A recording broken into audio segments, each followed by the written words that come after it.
Bonjour et bienvenue.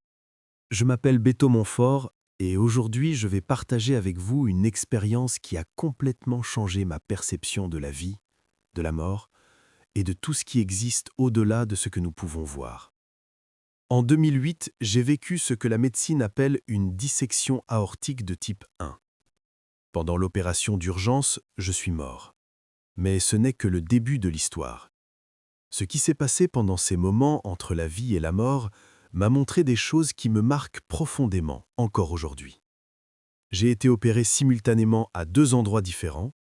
J'ai entendu une voix dire que je ne pouvais pas revenir parce que j'en savais déjà trop. Et j'ai découvert qu'il existe bien plus entre le ciel et la terre que ce que j'avais jamais imaginé. Avant de continuer, si vous vous intéressez aux expériences de mort imminente, à ce qui existe au-delà de la vie physique, ou si vous voulez simplement connaître des témoignages réels et profonds comme celui-ci, s'il vous plaît, abonnez-vous à la chaîne, activez la cloche pour ne manquer aucune nouvelle vidéo et laissez un like. Votre soutien est fondamental pour que je puisse continuer à partager ces expériences avec plus de personnes. Maintenant, passons à mon histoire. C'était le 31 octobre 2008. Je commençais un voyage tranquille de week-end vers la côte avec ma famille.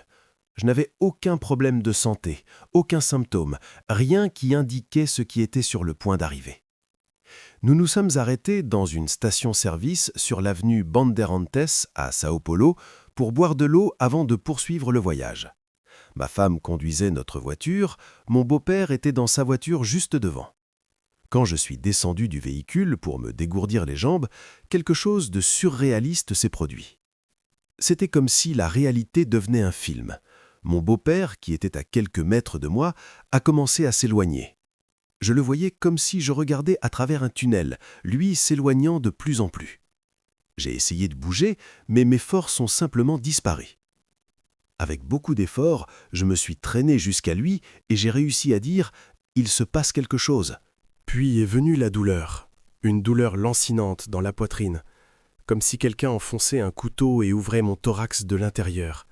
C'était insupportable. Chaque seconde semblait une éternité d'agonie. J'ai décidé immédiatement, je devais aller à l'hôpital. Nous avons annulé le voyage, mon beau-père a continué vers la côte avec une partie de la famille, et je suis descendu la Bandeirantes en direction d'un hôpital dans la région de Santo Amaro. La circulation du vendredi à Sao Paulo est chaotique, et pendant que nous étions coincés dans cet embouteillage infernal, quelque chose d'autre a commencé à se produire. Ma jambe droite s'est progressivement engourdie. D'abord, ça ressemblait à une crampe, puis ça a empiré jusqu'à ce que je ne sente absolument plus rien. Je frappais ma jambe et c'était comme frapper un morceau de bois. Il n'y avait aucune sensation. À ce moment-là, j'ai eu la certitude que j'étais en train de faire un AVC. Mon père en avait eu un, et j'ai pensé que c'était quelque chose de congénital. La sensation que j'allais mourir là, coincé dans la circulation, était dévastatrice. Je n'ai pas perdu connaissance seulement à cause de l'intensité de la douleur qui me maintenait conscient. Quand nous sommes finalement arrivés à l'hôpital, je ne pouvais pas marcher. Ma jambe était complètement inerte. Je suis sorti de la voiture en sautant sur une jambe, traînant l'autre, terrifié, criant de douleur. Aux urgences, ils ont commencé les procédures de routine, analyse de sang, vérification des signes vitaux, mais j'étais là, mourant de douleur, criant, et il semblait que personne ne comprenait la gravité de la situation. Pendant 15-20 minutes qui m'ont semblé des heures, les gens venaient seulement me demander d'arrêter de crier. Comment aurais-je pu arrêter? C'était comme s'ils m'ouvraient avec un couteau, encore et encore.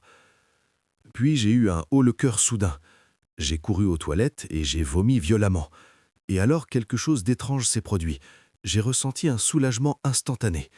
La douleur a commencé à diminuer, je me suis calmé. L'équipe médicale, voyant cette amélioration soudaine, a conclu que j'avais eu une crise hystérique, un pic de nervosité. Ils ont dit que ce n'était rien de grave. Ils m'ont libéré.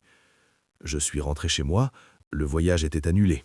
Je suis allé à l'appartement où je vivais à l'époque, épuisé, confus, mais la douleur était passée.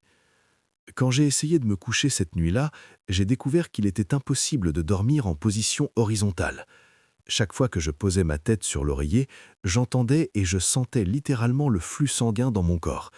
C'était un souffle très fort, comme une turbulence en moi. Cela me gênait profondément.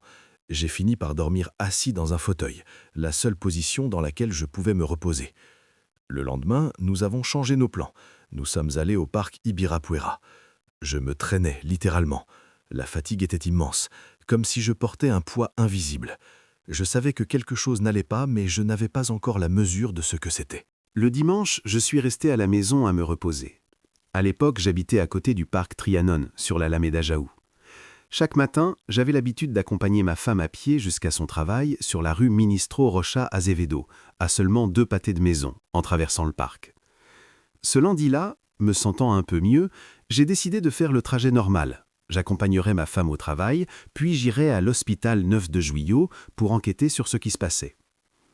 Quand je suis arrivé au 9 de Juillet, j'ai découvert que mon assurance maladie avait été déconventionnée. J'avais droit à l'hôpital pour les hospitalisations, mais pas aux urgences. Je ne pouvais pas y faire les examens. Sans autre option, j'ai décidé de marcher jusqu'à l'hôpital Santa Catarina.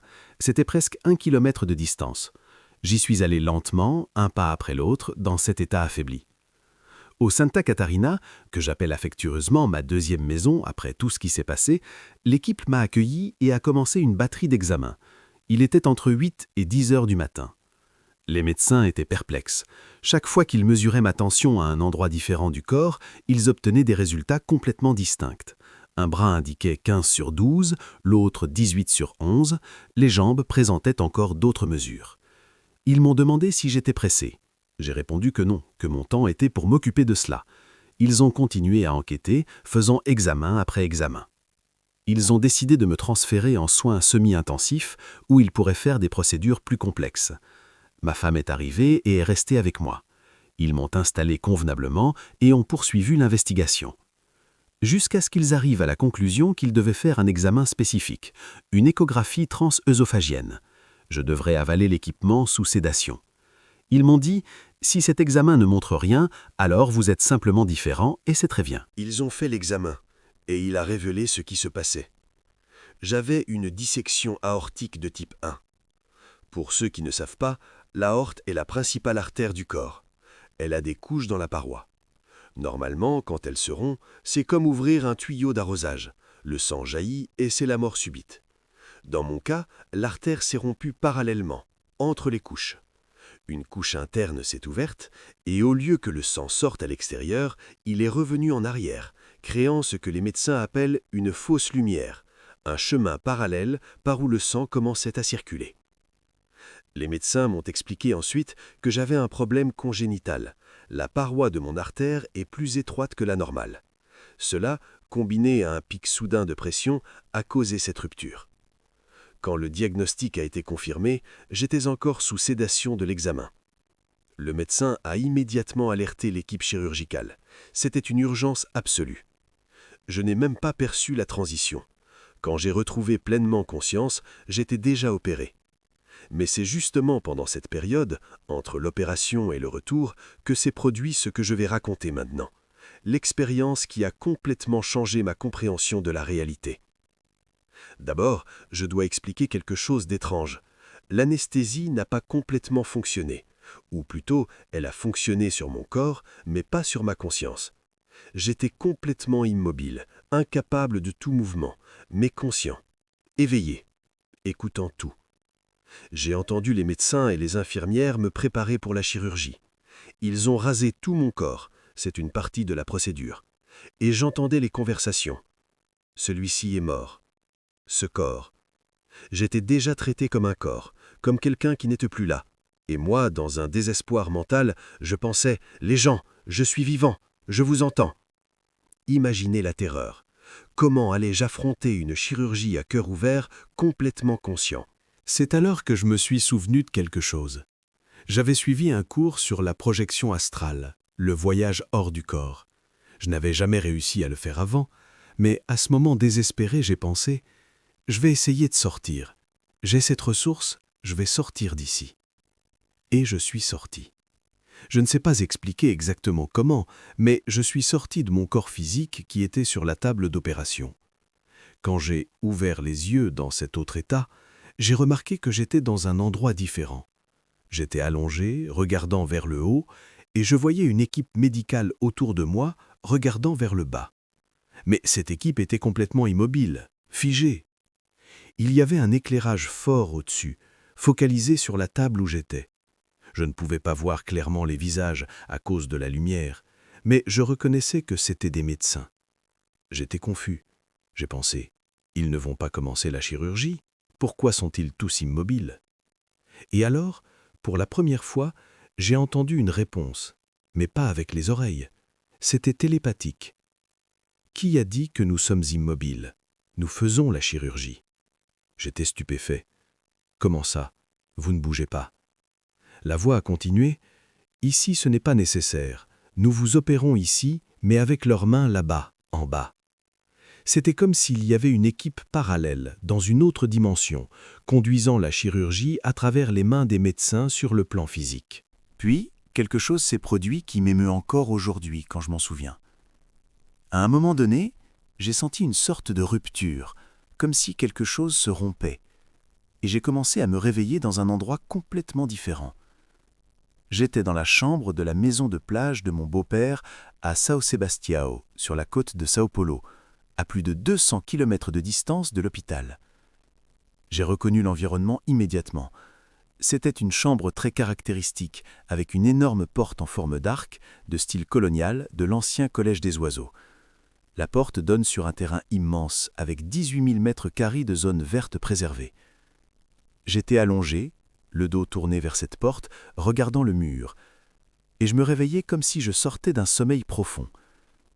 J'ai commencé à entendre des sons, bruit de forêt, oiseaux chantant, le son d'une rivière qui coule, et des voix, des gens qui parlaient. Il se réveille! Oh là là, il se réveille! Il y avait une fête en cours, une célébration parce que je me réveillais. Tous mes sens revenaient progressivement. L'odorat, je sentais l'odeur de la forêt, l'ouïe, les sons de la nature, les voix joyeuses, et surtout une sensation de chaleur intense et de lumière. Même les yeux fermés, je percevais une luminosité très forte, comme si le soleil tapait directement sur moi. Mais je savais consciemment que dans cette chambre, dans cette position, le soleil ne tapait pas. C'était autre chose. La sensation était de plénitude absolue, paix complète. Comme si je me connectais à quelque chose d'infiniment plus grand.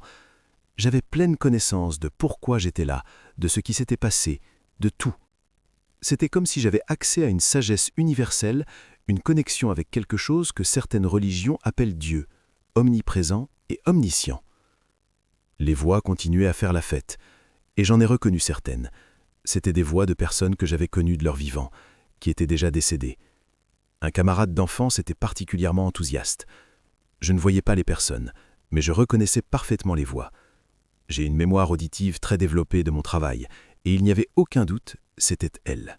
Et alors, au sommet de cette sensation merveilleuse, est venue une voix différente, plus forte, plus présente. Si tu regardes là-bas, si tu vas là-bas, tu ne reviendras plus. À cet instant, quelque chose en moi a réagi. Ce n'est pas juste, ce n'est pas mon heure de partir. Mais en même temps, il y avait cette fête, cette joie contagieuse autour de moi. Les voix disaient « C'est génial, il vient !» J'étais partagé. La tentation de me retourner, de regarder cette lumière, d'aller à la rencontre de ces présences aimantes était immense. Mais je savais, ce n'est pas mon heure, je dois revenir. J'ai commencé à m'éloigner mentalement, à me replier, à retourner à la position allongée. Les voix ont changé de ton. Perplexité totale. Non, je n'y crois pas. Il ne veut pas venir. Ce n'est pas possible. La sensation que je captais était de surprise authentique, comme s'il était inconcevable que quelqu'un veuille revenir de ce lieu de paix et de plénitude. La voix la plus forte a repris la parole. Si tu reviens, tu n'auras pas la vie que tu avais. Tu auras une douleur constante, plusieurs difficultés. Ce ne sera pas comme ici. Mais ma décision était prise. Non. Je dois revenir. Je dois revenir. Et alors j'ai dit quelque chose que je ne comprenais même pas d'où cela venait. Je dois revenir pour moi et pour ma femme, et pour mon fils. La voix a répondu immédiatement, « Tu n'as pas de fils. » Et moi, avec une certitude absolue, j'ai répliqué, « Pas encore, mais je vais avoir un fils. » Ma femme n'était pas enceinte. Elle ne le serait que 2 ans plus tard. Mon fils naîtrait en avril 2010. Mais à ce moment-là, Dans un autre plan d'existence, je savais déjà. J'avais la certitude absolue que j'aurais un fils. Quand ma femme est tombée enceinte, elle m'a demandé « Tu crois que c'est une fille ?» J'ai répondu sans hésiter « Certain, c'est un garçon. » J'avais déjà été informé.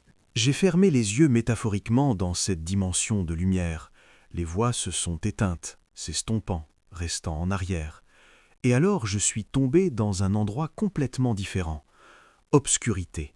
Une obscurité dense, oppressante, angoissante. Ce n'était pas seulement une absence de lumière, c'était une obscurité qui semblait avoir une substance, un poids.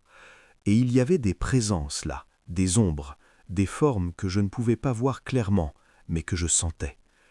Et ces présences n'étaient pas bonnes. Je ne suis pas une personne religieuse au sens traditionnel, je crois aux énergies, aux forces supérieures, mais cela était clairement quelque chose de négatif, quelque chose de mauvais. Et elle ne voulait pas me laisser passer, elle voulait me retenir là. J'ai commencé à argumenter. Je n'ai rien fait pour être ici. Je ne suis pas ici parce que je le veux. C'est une erreur. Ce n'est pas juste. J'ai une continuation à donner. Les ombres répondaient, essayant de me retenir, de me convaincre de rester. Et alors une voix a parlé, avec toute clarté. Il ne peut pas revenir. Il en sait déjà trop. Ces paroles ont créé une impasse. Comment reviendrais-je si j'en savais déjà trop, si j'avais déjà vu ce que j'avais vu, expérimenté ce que j'avais expérimenté? C'est alors qu'une autre voix est apparue dans la discussion. Non, il n'y a pas de problème, il va oublier. Et cela est devenu une argumentation, un débat entre ces forces sur mon destin. Moi, au milieu de tout cela, j'ai pensé, ces gens ne me connaissent pas, j'ai une mémoire exceptionnelle, je me souviens de tout. Mais en même temps, j'ai compris que cela était au-delà de mon contrôle. Ce n'était plus une question de ce que je voulais ou ne voulais pas. C'est alors que j'ai ressenti un profond besoin de m'abandonner, d'accepter qu'il y avait des forces supérieures en jeu. Et j'ai dit, du fond de mon être, si je dois revenir, que ce soit la volonté de Dieu. Si c'est sa volonté, je reviens. Sinon, que sa volonté soit faite. À l'instant où je me suis abandonné, où j'ai accepté que je n'avais plus le contrôle, tout a changé. Les ombres, ces présences oppressantes, cette sensation de poids et d'obscurité, tout s'est dissous comme de la poussière. J'ai ressenti un calme, une tranquillité profonde et une certitude absolue, je reviendrai. Pas parce que je le voulais, pas parce qu'elle le voulait, mais parce que c'était la volonté de quelque chose de plus grand. Je n'ai aucune notion de combien de temps cela a duré, des minutes, des heures, des secondes. Dans cette dimension, le temps n'existait pas de la même manière. Et alors, graduellement, j'ai commencé à me réveiller dans mon corps physique. La première chose dont je me souviens, déjà conscient, c'est d'avoir ouvert les yeux et pensé « Qu'est-ce que je fais ici ?» J'étais allé faire un examen, et maintenant j'avais une bande énorme de sparadrap sur la poitrine, une canule sortant de sous les côtes. Je ne comprenais pas. En même temps, je ressentais un sommeil écrasant. J'allais et venais de la conscience, flottant entre les états. Je me suis réveillé en soins intensifs. Les gens ont commencé à me rendre visite peu à peu, mais la sensation était étrange, irréelle. Je ne savais pas si j'étais vivant ou mort. Je ne savais pas si j'étais dans cette dimension ou dans une autre parallèle. C'est alors que quelque chose s'est produit qui m'a profondément marqué. Un infirmier entrait et sortait de ma chambre en soins intensifs. Et chaque fois que quelqu'un entrait, ma tension montait dangereusement. Les médecins étaient très inquiets. Mon problème était artériel. La tension ne pouvait absolument pas monter. Et alors j'ai vu quelque chose. De la chambre à côté, un patient est sorti. Je l'ai reconnu par la blouse d'hôpital. Il était joyeux, disant « Hourra, mon heure est arrivée !» Et il est sorti en courant, littéralement en courant hors des soins. J'ai regardé cela, stupéfait, effrayé. Qu'est-ce que je suis en train de voir ? Immédiatement après, l'équipe médicale est entrée en courant dans cette chambre. La personne était décédée, désincarnée. Ce que j'avais vu était l'esprit quittant le corps. Cela m'a rendu encore plus nerveux. J'ai commencé à voir d'autres choses, des personnes entrant dans la chambre, entrant dans la salle de bain, mais quand je demandais, personne d'autre ne voyait. Les gens, je vois des morts tout le temps, des personnes qui entrent ici.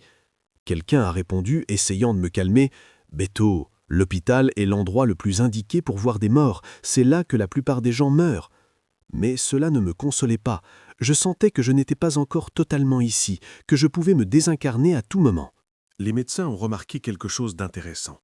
Quand ma femme était présente, je me calmais. La tension revenait à la normale, 12-8, comme prévu. Ils lui ont donné carte blanche. Vous restez ici, à l'intérieur, ne sortez pas. Vous allez rester avec lui tout le temps. Ma femme a littéralement installé un campement en soins intensifs. Elle est restée avec moi jour et nuit. Elle était mon ancre dans ce monde. Tant qu'elle était là, je savais que je n'allais pas me désincarner, parce que j'avais encore une mission, un lien fort avec ce plan. Cela a duré plus d'1 mois. Même après être sorti des soins intensifs, quand ma femme s'éloignait, ma tension variait. Même en dormant, mon corps réagissait à son absence. D'autres personnes venaient, sa cousine, sa mère, elles m'aidaient, me donnaient un certain calme, mais la présence de ma femme était fondamentale. Quand j'étais déjà hors des soins intensifs, quelque chose de très révélateur s'est produit. J'étais accompagné par la cousine et la mère de ma femme. Ma femme était sortie pour se reposer un peu. Je me suis réveillé soudainement, à moitié sédaté à cause des douleurs. La chirurgie est extrêmement violente et j'ai commencé à crier « J'ai besoin de glace, j'ai besoin de beaucoup de glace !» Elles ne comprenaient pas. Elles ont pris le petit tiroir à glace du réfrigérateur de la chambre. Je jetais la glace sur moi, sur tout le corps. « J'ai besoin de plus de glace, beaucoup plus de glace !» Ma belle-mère ne comprenait pas cette compulsion, et je continuais, désespéré. « Si je n'ai pas de glace, je vais mourir, je dois refroidir mon corps !» Ce n'est qu'après que j'ai découvert ce qui se passait.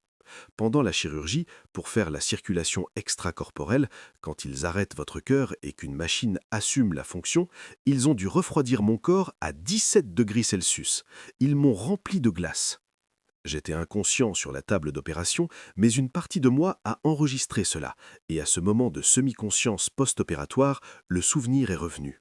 C'est pendant cette période que j'ai eu une conversation révélatrice avec la cousine de ma femme. J'étais confus, perdu entre les mondes.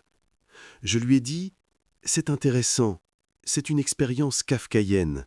Je ne sais pas si je suis un homme pensant qu'il est mort ou si je suis un mort pensant qu'il est vivant. Il suffit de remplacer le mort par le cafard de la métamorphose de Kafka. C'est exactement ça.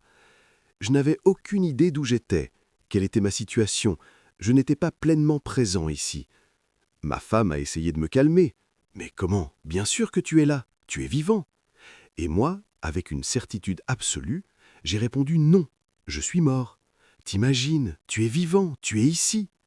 Je suis mort, c'est certain que je suis mort, parce que je suis allé là-bas. J'ai tapé là, juste sur le bord, j'ai regardé de près. Peut-être que je n'ai pas fait le passage complet, mais j'ai rencontré la mort face à face, et je suis revenu. Ma belle-mère a entendu cette conversation et a pris ma femme à part. Il a raison.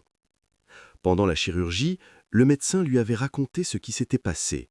Ils avaient fait toute l'intervention, ouvert ma poitrine, réparé la dissection aortique, fait la circulation extracorporelle, refroidi mon corps avec de la glace, et alors est venu le moment de démarrer le moteur, faire revenir le cœur à battre. Et il ne revenait pas. Ils ont fait les procédures standards, ont donné des chocs, ont tenté la réanimation. Rien. Mon cœur ne revenait tout simplement pas à battre. C'est pendant cette période, dont personne ne sait exactement combien de temps elle a duré, que j'ai eu cette expérience. La chambre sur la côte, le portail de lumière, les voix, les ombres, le « il en sait trop ». J'étais littéralement mort, cliniquement mort, jusqu'à ce que, pour une raison quelconque, que ce soit la volonté de Dieu, la volonté de l'univers, appelez ça comme vous voulez, mon cœur se soit remis à battre. Et je suis revenu. Ensuite, j'ai dû faire des examens par résonance pour vérifier si mon cerveau était préservé, s'il n'y avait pas de dommages dus au manque d'oxygénation. Physiquement, je me suis rétabli, mais quelque chose avait profondément changé en moi. La cousine de ma femme, qui est psychiatre, a commenté « Personne ne traverse une telle situation indemne. Il y a toujours une séquelle. » J'ai beaucoup réfléchi à cela, c'est vrai, mais je ne dirais pas que j'ai eu des séquelles au sens négatif. Ce n'était pas un traumatisme, cela n'a pas créé de peur ou de paralysie. C'était un ajout, une connaissance, un accès à quelque chose que je n'avais pas avant. Quand je suis revenu de cette expérience, je m'étais connecté à quelque chose de très supérieur, de très pur, une dimension de pleine lumière, d'amour inconditionnel, de paix absolue. Et quand je me suis réveillé dans cette dimension, notre réalité quotidienne, j'ai compris que c'est un plan intermédiaire. Ce n'est pas cette lumière suprême, mais ce n'est pas non plus l'obscurité totale que j'ai affrontée. Nous sommes à un niveau où les dimensions interfèrent entre elles, où le bien et le mal coexistent, où il y a une interaction constante entre différentes énergies. Et j'ai compris quelque chose de fondamental. Quand vous vous connectez à ce niveau supérieur de conscience et de pureté, vous devenez extrêmement vulnérable ici. On ne peut pas vivre dans cette dimension avec toute cette pureté. Il vous faut une certaine, je ne dirais pas méchanceté, mais une capacité de survie, de protection, de faire face aux adversités de ce monde. Pendant un certain temps, j'ai eu très peur, peur de tout. C'était comme si j'étais resté sur une fréquence beaucoup plus élevée, et en revenant à cette fréquence intermédiaire, tout m'affectait profondément. Télévision, radio, nouvelles du journal, les messages négatifs me causaient une répulsion physique. Je ne pouvais pas traiter cela. J'ai dû apprendre à me protéger, à me fermer un peu, pour pouvoir fonctionner dans ce monde. Mais quelque chose d'autre avait changé. J'ai développé une capacité que je n'avais pas avant. Les prémonitions. Pendant quelques mois après l'événement, j'avais des prémonitions presque quotidiennement. Je savais des choses avant qu'elles n'arrivent. Je voyais des choses que les autres ne voyaient pas. Des personnes entrant et sortant des lieux, des présences que personne d'autre ne percevait. Et ce n'était pas effrayant, c'était simplement une perception élargie de la réalité. Avec le temps, consciemment, j'ai choisi de fermer cette porte. Pas parce que j'avais peur, mais parce que j'ai compris que je devais me renforcer, me stabiliser dans cette dimension avant de faire face à l'autre. Et pendant de nombreuses années, j'ai gardé cette expérience pour moi. Peu de gens savaient. Parce que les gens ont tendance à beaucoup juger, à interpréter selon leurs propres croyances. Certains diraient que c'était une hallucination due au manque d'oxygène. D'autres diraient que c'était Dieu. D'autres parleraient de réincarnation, de karma. Aujourd'hui, tant d'années après, je peux regarder cette expérience avec plus de clarté. Je n'essaie pas de donner des conclusions définitives. Je ne dis pas si c'était une question religieuse, physique, chimique, spirituelle. J'apporte seulement l'expérience. Ce que j'ai appris, c'est qu'il existe effectivement différentes dimensions, différents niveaux de conscience et de réalité. Qu'il existe quelque chose au-delà de ce corps physique qui survit à la mort. De cela, je n'ai pas le moindre doute. J'ai appris que le bien et le mal existent, oui, qu'il y a des forces de lumière et des forces d'obscurité. Et que là où nous sommes maintenant, dans cette vie physique, est un champ de bataille entre ces forces. Nous ne pouvons être pleinement bons ni pleinement mauvais ici. Nous sommes un mélange, une interaction de ces énergies. J'ai appris que la pensée a un pouvoir immense. Ce que vous pensez, vous l'attirez. La force de la pensée positive est réelle et puissante. J'ai appris sur le libre arbitre et le déterminisme. Nous pouvons choisir, oui, mais il existe quelque chose de plus grand qui connaît déjà nos choix. Les deux concepts coexistent sans se contredire. À propos des dimensions, j'ai eu une compréhension intéressante. Imaginez deux miroirs l'un face à l'autre. Vous voyez des images infinies réfléchies, n'est-ce pas? Chaque image est légèrement différente de la précédente. La première image et l'image infinitésimale ont une grande différence, mais entre l'une et l'autre, le changement est subtil. C'est ainsi que sont les dimensions. Il peut en exister d'innombrables, chacune avec de petites variations, et dans chacune, nous pouvons vivre des vies légèrement différentes, faire des choix légèrement différents. Je ne sais pas combien de dimensions existent, je n'ai pas cette réponse, mais j'ai eu la compréhension que c'est quelque chose comme ça. Cette voix avait raison, il va oublier. Aussi exceptionnelle que soit ma mémoire, aussi nombreux que soient les détails de l'expérience dont je me souviens, je sais que beaucoup s'est perdu. Surtout cette connaissance profonde, cette connexion avec le tout, cette compréhension universelle que j'avais quand j'étais connecté à cette dimension supérieure. C'était comme avoir accès à une bibliothèque infinie de sagesse, et quand je suis revenu, j'ai apporté seulement quelques livres. Mais c'étaient des livres suffisants pour changer complètement ma perception de la vie, de la mort, du but, de l'amour.